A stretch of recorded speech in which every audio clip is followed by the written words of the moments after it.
പൊയ്യപ്പളതക്കാരത്തിന് താടിക്ക് കൈയും വെച്ച് കട്ടായം പറയണ പെണ്ണ് സ്വത്താണെന്ന്.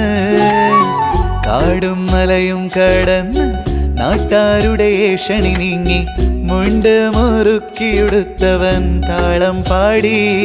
ആ ബേജാറായോടിയ ലോകം ആറാടിയ കാഴ്ചകൾ കണ്ട് തക്കാളിക്കറിയും വെച്ച് ചോറുണ്ടാക്കി.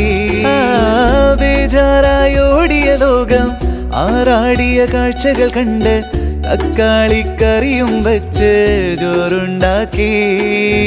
പൊയ്യപ്പളതക്കാരത്തിന് താടിക്ക് കൈയും വെച്ച് കട്ടായം പറയണ പെണ്ണ് സ്വത്താണെന്ന്.